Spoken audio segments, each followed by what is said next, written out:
and welcome from Beijing. Normally I sit in the studio, but today I'll be going out and about talking to real people in their working environment, and I can guarantee you'll be learning things about China you'd never even thought of before, because I have been learning things I've never imagined. Welcome to this special edition of The Point, Moving China Forward. I'm Liu Xin.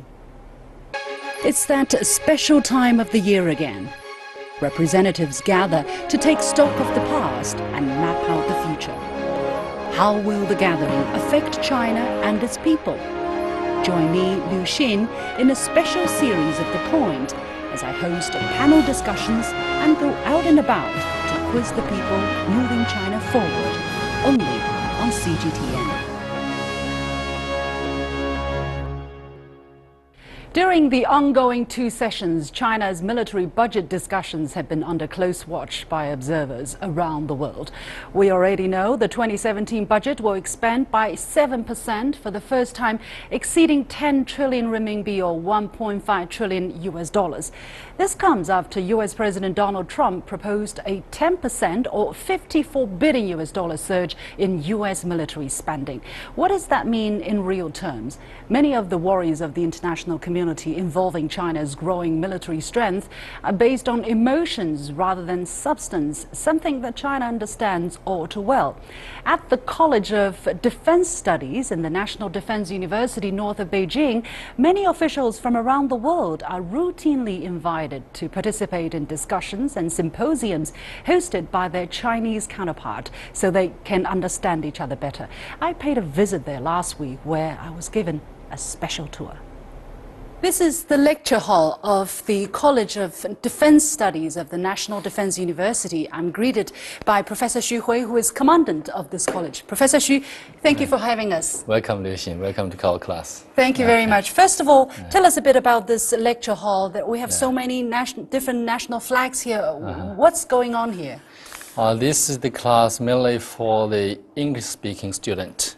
We have almost 100 students from more than 50 countries, and they will be here every day to have a class, and we have lectures given by either famous scholars or the high-ranking officials or military generals to address them on different issues we commonly concern. Where do they come from? For instance, how many nationalities there are?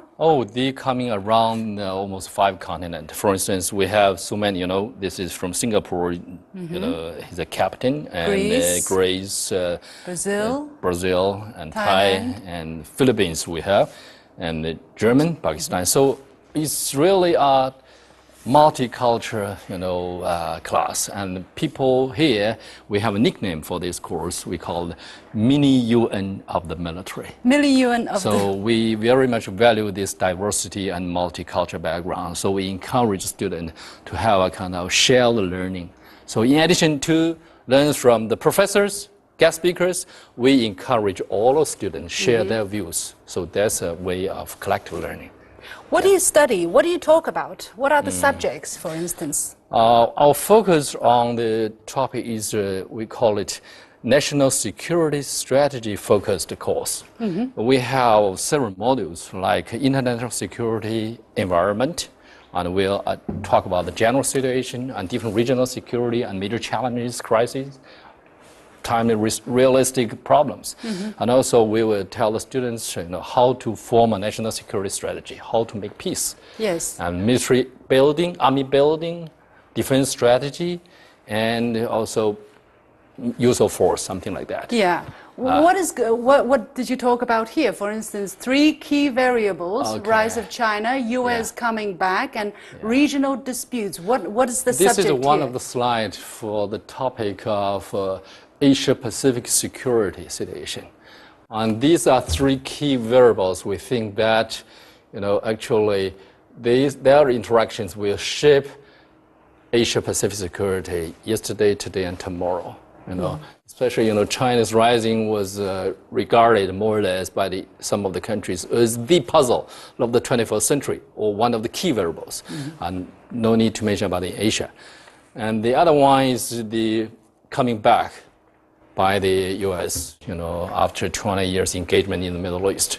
And unfortunately, in the region, in the boundary areas, between China and the regional countries, and some other countries themselves have a lot of disputes. So these kind of things provide a kind of platform for the interaction. So how to strike a balance and how to make sure we can set up a kind of, we call the new type of major power relations with the US, how to deal with those disputes is really crucial to China, to the region, and also to the world. We're at the MPC and CPPCC sessions. One of the key topic is actually China's military spending, or the increase of China's military spending. Last year, what is your reaction on that? I think personally, we still need an increase of military expenditures, especially given the in the first of the 20 years of opening up. Military followed the policy of be patient, so the real expenditure was reduced. So, but later on we find out increase of military, but otherwise that China have a top spending, is it 3.8%? China average. China's target. Yeah, the percentage too low. Yes, we have potential to increase to the average of the world, at least 2%.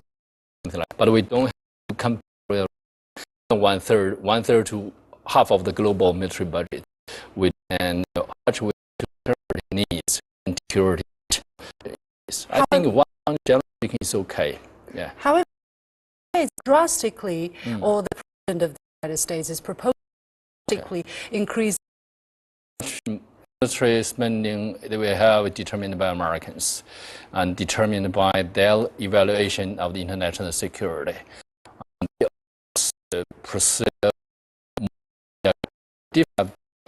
Not necessarily linked to Americans, will be determined by Asia. Foreign aid. I think is a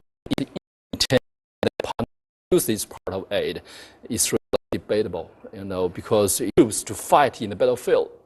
Yeah, so if I give a personal, suggestion to the U.S. government, more aid rather than more advanced equipment in the battlefield, because if you aid more, maybe people can talk, can help to improve security and peace of themselves, rather than you send troops over there. And past 20 years, terrible experience of fighting, I think need to be the experience and lessons need to be learned. Which one is more value added, more effective? Fighting or help the others to maintain peace? Is that the reason also why China is the biggest contributor of UN peacekeeping forces? You're absolutely right. I think China, at the very beginning, before 1990, China has a negative view, more or less negative view towards the peacekeeping. We regard that as a kind of conspiracy between US and the Soviet Union, the Cold War period. But later on, when we find out this really have some merits, and we enlarged our scale of peacekeeping, and now China become, only past 20 years past, China become the largest troop contributor among the P5s. And President Xi Jinping and our military has already determined we will do more in that regards. Yes. My last question. We know, for instance, American soldiers. I again talk about American soldiers. I know you don't like that, but people do naturally make this kind of comparison. American soldiers have a lot of problems, scandals when they are stationed abroad.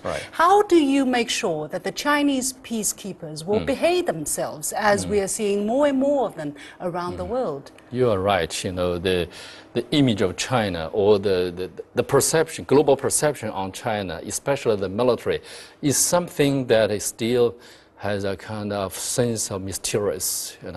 So we need to more chances to expose the Chinese military to the world, and in terms of peacekeeping and other international activities. Very frankly speaking, this military used to be besieged for a long time. We need to be open more, and I think we are on the way there.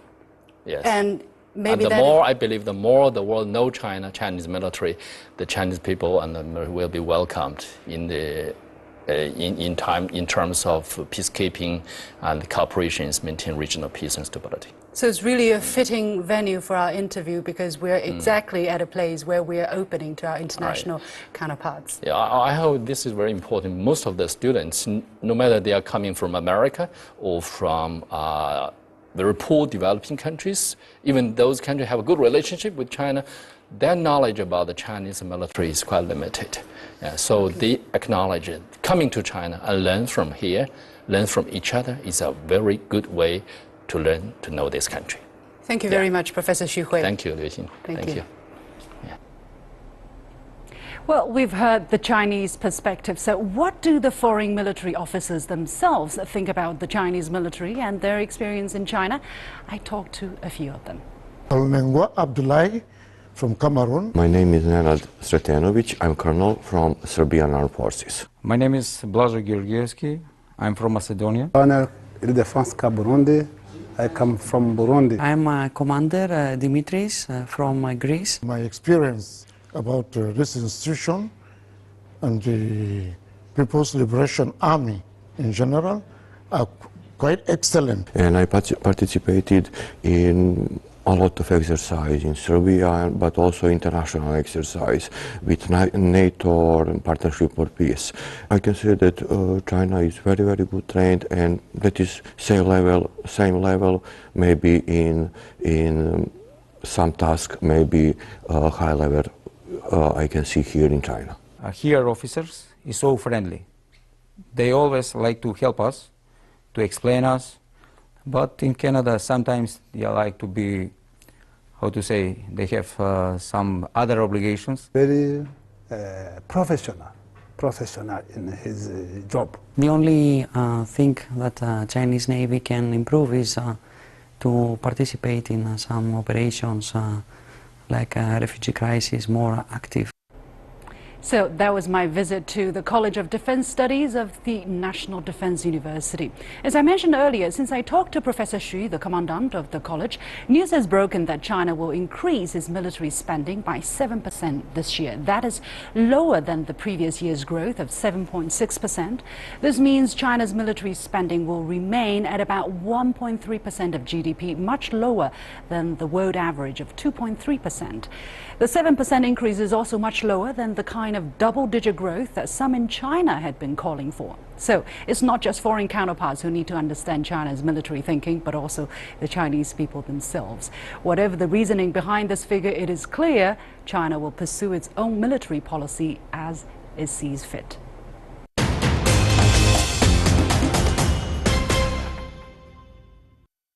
During the ongoing two sessions, a government work report was released on Sunday by Premier Li Keqiang, in which he highlighted the importance of technology and innovation in opening up to the outside world. The oceans are, as we know it, rich in marine resources that mankind still knows so little about. So what is China doing to uncover the hidden secrets below the surface in order to realize the huge potential of the oceans? I went to the National Laboratory for Marine Science and Technology in Qingdao to find out. This is the National Laboratory for Marine Science and Technology in Qingdao, East China's Shandong province. It is the only such laboratory in China that was established at the end of 2013, and many interesting laboratory experiments are being carried out here. But exactly what are people doing and what do they have in mind for the future? Now, I'm greeted today by Professor Liu Xin, who is in charge of this laboratory. Professor Wu, thank you for inviting us Welcome today. To our lab. Thank you. Thank you. Now, Welcome. so tell us, what is the most important mission of this laboratory? Why is it so special? Let me show you around. You have a better idea. So what you can see here is the model of our research fleet, which is a pretty large scale, which allow our lab to conduct deep ocean research and to carry on large scale the national project, and also can be used for carrying on open research voyage for scientists from both domestic and abroad, but with cost-free. Cost-free? Yeah, that's unique. Okay. For Chinese and for foreign? And foreign scientists. And foreign scientists. Yeah, because we have financial support from central government and from local government. You know, there's one world, there's one ocean. So we can use this platform to do collaborative research with scientists around, global ocean societies. What is your ultimate dream, and where are you in terms of that dream? Well, I like that question. Actually, it's our vision, our hope, to develop into a world-leading marine research center. And you can see, actually, over just a few years, we already witnessed a rapid development for our lab. And this is one of the 10 major research platforms to be implemented in our lab. Okay? And also, we perhaps will show you the biggest supercomputing center. That is the fastest machine in global marine societies. Wow. And which can allow us to do ocean and climate prediction. And right now we are working with U.S. National Center for Atomic Research and the Texas A&M University, and to conduct decadal ocean and climate prediction at a super high resolution. And I see some VR headsets here. What are they for? Why do you have them on display? Yeah, that's actually, as a national lab, we have to carry on some big strategic scientific research project. Of course. This is one of the major projects we call Transparent Ocean. Transparent Ocean, which integrate ocean observation. May I? Yeah, and actually this project integrate the ocean observation, scientific research, and the prediction together to better for ocean management or development. Okay. Yeah, one thing I have to show you is our big vessel here. This is going to be built in the next 3 to 5 years, which used for two major purposes. One is for seafloor gas hydrate. The other one is for the ocean drilling, to look at the deep ocean processes. How many ships of this kind are there in the world now? Well, so far there are two ocean drilling research vessels. So one is in the United States, one is in Japan. This is going to be the third one. This is going to be the third we one. We call it DREAM research vessel. DREAM the DREAM means we will use this vessel to drill into the Earth's mantle, to look at what happened in the Earth's interior. So this is quite, at the scientific frontier. Wow, this is really impressive. Yes. When will it go into operation? I think in the next 3 to 5 years. 3 to 5 years. Yeah. Tell me, how many people work now for this laboratory? Yeah, and so far we have about 2,000 scientists and staff working in this lab. And our plan is going to expand to 5,000 scientists in the next 5 years. So that's our basically recruit program right now. Yeah. Do you have foreign scientists and Chinese scientists? Yes, actually in our lab we have 3 major research systems. One is called a functional lab, which basically integrates scientists in Qingdao to work in this lab.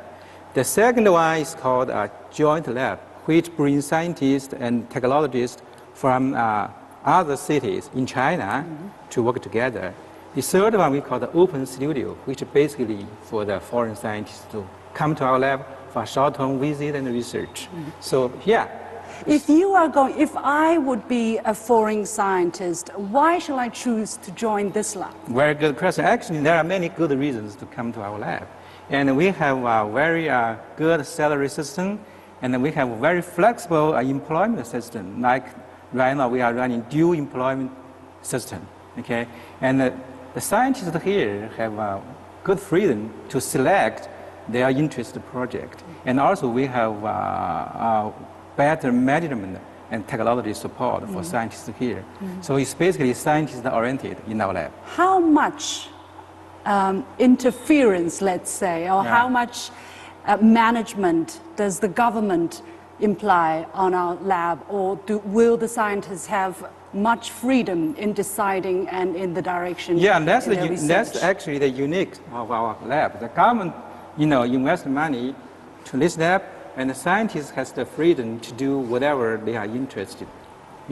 So what I can see, scientists can determine what kind of a project, particularly some frontier and challenge scientific issues in this particular lab. Yeah. What international collaboration had this lab had since its founding? Yeah, actually, our lab play a very important role to establishing a global collaboration system. You can see the line stretching from Qingdao all the way to the global, right?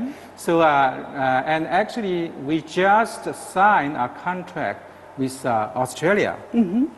You know, we are going to build an international research center for Southern Ocean. We call the Seashore. This lab will be running in this April, which basically set up a platform for the global scientists to tackle the challenging issue in the Southern Ocean and Antarctic. In the Southern Ocean? Yes. This is just one of our 5 international centers to be built overseas. So we are going to build a joint center in the United States, Russia, and Germany. So that will be forming a very good international research network to for the ocean community.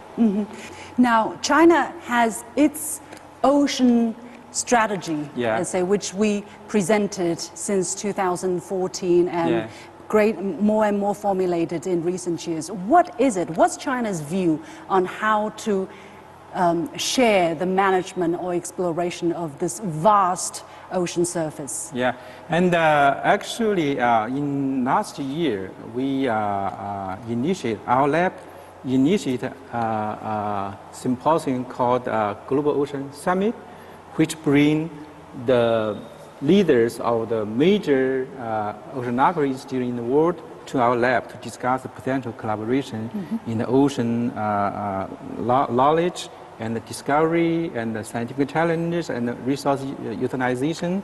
And we reach a consensus on the sharing of the infrastructure and the technology, sharing of the educational resource, sharing of the facilities, as I mentioned, and also participating in intergovernment or non-government organization to work together to how to develop the ocean, in a global perspective. Well, finally, some people are questioning, people are saying, look, China is trying to grab as much of the resources in the ocean as possible as a kind of strategic direction in the future. How do you look at that? I mean, the ocean, of course, belongs to nobody, but it belongs to us all. How shall we work together to best protect the ocean and explore the potential? Yeah, actually, China as a responsible major power, I think China should be playing an important role in the global ocean research and resource development. Like our joint center in Hobart, Australia, one of the major purposes is to tackle the ocean and the climate change in the Southern Ocean, because there is one world, there's one ocean. Thank you very much, Professor Wu. Thank you. I wish you all the best in your research work. Thank you. Thank you. So indeed, this is the only such national laboratory for marine science and technology for China. But for the city of Qingdao, what does it mean? What kind of support, what kind of burden maybe this lab will bring to the local government? And I have a representative from the Qingdao government, Mr. Li. Thank you for joining me today. First of all, tell us what kind of support is the Qingdao government giving to this lab? The preparatory of work start in 2000 year, with the total investment reaching 2.6 billion yuan. The contribution from the government of different levels, and the lab officially was approved by the Ministry of Science and Technology in 2013. Mr. Li, what kind of impact does such a big lab have on the other industries of Qingdao? Is it a burden for the government to have such a big lab? The lab has played an important role in promoting the local marine science and technology innovation and economic development. We also established the only National Marine Technology Transfer Center in Qingdao, with many marine scientific and technological achievements being transferred successfully. In 2016, the marine economy in Qingdao exceeded 250 billion, and the marine GDP accounts for more than a quarter of city's GDP. At present, Qingdao marine science and technology and marine economy has shown splendid potential as well as vigorous development trends. Thank you. Thank you very much, Mr. Li from the thank Qingdao you. government. Thank you. While I was visiting the lab, I also had the opportunity to make a live broadcast from an interlab for high-end marine equipment via our Facebook page. The video has been viewed over 44,000 times so far. Have a look here. Now, during the live broadcast, Professor Wu, the head of the lab, showcased drones, underwater robots and other equipment that were developed by China for marine research and exploration. One of the things I saw was these unmanned drones to test the temperature, salinity and other qualities of the sea. It looked familiar, right? Remember the row over a US unmanned drone that came into China's waters in the South China Sea last December? Well, China captured it, but later returned it to the United States. During the visit to the lab, I found out that China had already developed such drones by itself before the incident. So I said that during the live broadcast, and the feedback has been mixed. Jan Kep Foster called the live broadcast a face-punch reply by China. Dhanaraj Guru Swami said China did the right thing to settle the issue amicably. Yatish Sriram, who claims to be a proud Indian, said, however, the drone will not work, the same as other Chinese products, and that copycat equals China. By the way, statistics show that over 90% of the people who watched the video are from India. So hi to our friends there. I understand these comments, which were laced with provocation and jealousy, but I would like to take them in a different light. We still have some way to go to build a name for Chinese-made products, but we will make it. So thank you still for taking the time to watch the video and tell us what you think. You're still able to watch that video. You can scan the QR code to find it. And as usual, you can always follow me on Facebook and Twitter by the handle The Point with Liu Xin. That's it for this very special edition of The Point with Liu Xin, moving China forward. I'll see you tomorrow at the same time on CGTN.